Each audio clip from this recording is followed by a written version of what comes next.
A very good morning to all the students of class 12th political science. And students, today we are going to start a new chapter, and that will be chapter number 4 according to your new revised syllabus uploaded by CBSE for the session 2021 and 22. So that's why in the bracket I have put 4, because according to the new syllabus this chapter is number 4, and the name of the chapter here is mentioned that contemporary South Asia, but according to the new revised title of the chapter is South Asia and the contemporary world. It is almost one and the same thing, but still for your knowledge you must know the new updated name of this chapter is going to be South Asia and the contemporary world. So from the title of the chapter we can make out that in this chapter we are going to compare and relate this South Asian region in comparison to the contemporary world. As in the last 4 chapters or the 3 chapters we have seen various important nations, various organizations and various alliances since Cold War till now. Okay, so under this we will compare South Asian region with the other contemporary world. We'll see that basically the structure and the status of South Asian nations as compared to the contemporary world.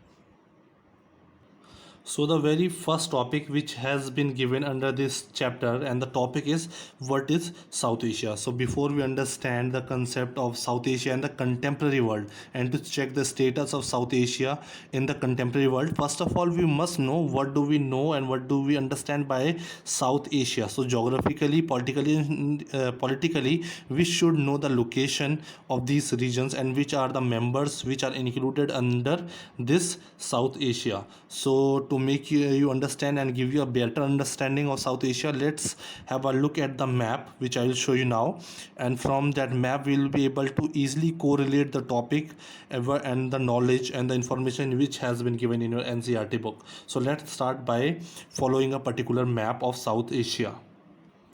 See, this is a world map, and this entire region is a Asian continent, one of the biggest continents. And here we are talking about the South Asia. So the out of this Asian continent, this is the southmost point of Asian continent, and the countries like Pakistan, India, Nepal, Bangladesh, Sri Lanka, Maldives, these are included under South Asia. Of course, Afghanistan is also, as a whole, when we see the geographical region, Afghanistan is also included within the South Asian nations, and here Myanmar also is known and covered under the South Asian nations. But when we are talking as a whole geographical location of South Asian countries, but most of the activities they are, most of the crises, if we talk about Afghanistan, are with West Asia or the Central Asia, and Myanmar is included in the association of Southeast Asian nation, that is ASEAN, which we have already studied under the topic new centers of power. So that is why we will be only including Pakistan, Nepal, Bangladesh, Sri Lanka, Maldives and India. And about India we will not be discussing at large in this particular topic, because about India and the democracy in India and the conflicts and the problems of India we will be discussing in detail in the next part, that is politics in India after independence. That is the part B of your political science syllabus. So in this we'll majorly focus on Pakistan, Sri Lanka, Maldives, Bangladesh and Nepal. So the first topic which we will cover is conflicts and efforts for peace and democratization in South Asia. So we will be talking about the conflicts which are arising in these areas and the peace and democracy. So basically we will talk about that which system was prevalent in these states, whether they were following a monarchy system, military system or a democracy. So we will be discussing all that regarding these countries of South Asia. So for now I also want to tell you through this map that if you see, there are some natural barriers which separate this region of South Asia from the rest of the contemporary world. Here, as we know from the very junior classes, we have Himalayan mountains. It is a very long chain which turns toward the south from this region. So there is a natural barrier between China and India, and here in Afghanistan we have Hindu Kush mountains in the central region of this country. So this also provides a natural barrier which separates this South Asian region. And to the south is the Indian Ocean. Here we have Arabian Sea. Here we have Bay of Bengal. So these oceans and seas plus these mountain ranges provide a separate region which makes it a special place. Okay, it is a separate place because of these natural barriers. So now we'll discuss about these South Asian nations. So the first question is, what is South Asia? In the map I have shown you the location. So we are all familiar with the gripping tension during an Indian Pakistan cricket match. All we see in the goodwill and the hospitality. We have also seen that. So whenever there is a match between India and Pakistan, we can you must be knowing the tensions between the spectators who expect their team to perform very well. So this match gives that reflection of the relationship between these two countries. We also have seen the goodwill and hospitality, but on the other hand we have also seen the goodwill, hospitality and the good way of treating the other person whenever some Indians visit Pakistan or Pakistanis visit India. So good hospitality is also given by the other countries. This is symbolic of a large pattern of South Asian affairs. R is a region where rivalry and goodwill. It means here we are trying to explain. Don't just think of India and Pakistan. We can take the examples of India and Nepal, India and Bangladesh, India, Sri Lanka, India, Maldives. So whenever we talk about the region of South Asia, we'll see in this area we have rivalries also and we have goodwills also. There will be differences also between various sections of the societies of both the countries. At the same time there will be some section of the societies where we will see goodwill amongst the various countries. We have hope also for the better growth and development and prosperity of this region. On the other hand we have despair also. We have mutual suspicion. We suspect a lot on each other. We do not trust each other easily, especially like we have so many boundary issues, natural resources distribution issues, and that is why we do not trust each other easily. But on the other hand we'll see at various places various incidents where we will see lot of trust also coexist in these or among these countries of South Asia. So it is a mixture, I would say, where we have rivalries also, we have goodwills also, we have respect also, we have hope also. On the other hand we have despair, we suspect also, and on the other hand we have trust also on each other. So this is the situation of South Asian nations. Basically the mostly the picture of India and Pakistan relations must be revolving around your mind, but we do not have to be limited up to these two countries only, because as a whole we are studying South Asia. So herely we will majorly focus on these 5 or 6 countries, excluding India. In detail India will do in the next book. So that was just the introduction part. So now let us begin by asking an elementary question. What is South Asia? So the expression South Asia usually includes, whenever we talk what is South Asia, it includes these countries: Bangladesh, Bhutan, India, Maldives, Nepal, Pakistan and Sri Lanka. Okay, these are the important countries and a part of South Asia. But according to the syllabus this year, we only have to cover Bangladesh, we have to cover Maldives, Nepal, Pakistan and Sri Lanka. 1, 2, 3, 4, 5. These 5 countries. Bhutan we don't have to study in detail. And about India we will be studying in the next book, that is in Politics in India After Independence.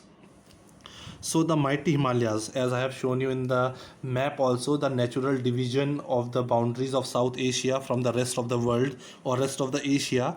So here we can see a mighty Himalayas in the north. In the north we have Himalayas and a vast Indian Ocean in the south, Arabian Sea we know, and Bay of Bengal. So their directions are south, west and east respectively. This provides a natural insularity to the region, which is largely responsible for the linguistic. So because there are natural divisions or the natural boundaries of these South Asian nations because of the Himalayas or the oceans, so this is responsible for the linguistic, social and cultural distinctiveness of the subcontinent. So this subcontinent, which includes say 7 countries, around 7 countries, this has a very distinctive I would say different languages, social and cultural differences.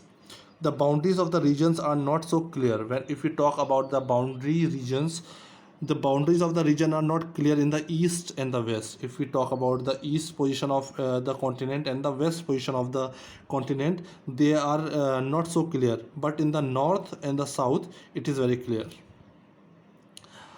Afghanistan and Myanmar are also included. This also I have explained many times. We include Afghanistan and Myanmar also as a part of South Asia in our discussions as a whole, when we are talking geographically as a whole, as a location. But when we are talking about politically active relations of Afghanistan and Myanmar. So we mostly see Afghanistan is linked with most of the West Asian countries, that is the Middle East, and Myanmar is, of course, we know mostly is linked with the activities of Southeast Asian nations, that is ASEAN.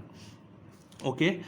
But still, as a whole, they may be included, but here we don't have to discuss. On the other hand, if we'll see in the map, China is also very close to this region, but China is an important player. Or if we talk about the politics of this region, China plays a very important role, and it is considered as an important part of this region, but geographically this is not counted as a member of South Asian nations, as there is a natural barrier between India and China, which divides these two countries. Okay, that is Himalayan range.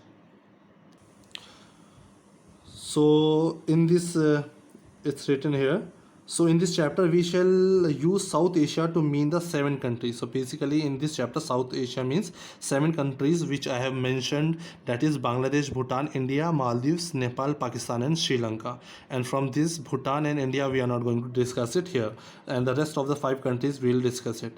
Thus defined, South Asia stands for the diversity in every sense. If we talk about the South Asian countries, they have a lot of diversity amongst themselves in every sense, whether their political system, their culture, their customs, their languages, you will find lot of differences, yet constitutes one geopolitical space. But if we look at the geographical region, they all are included within a same geographical region. I have shown you in the map, they are so closely linked geographically to each other. They have the same type of climate, they have same type of environment and vegetations mostly, but in terms of political system, their culture, caste, religion, there will be lot of differences and diversity amongst these countries, but still they constitute one geopolitical space.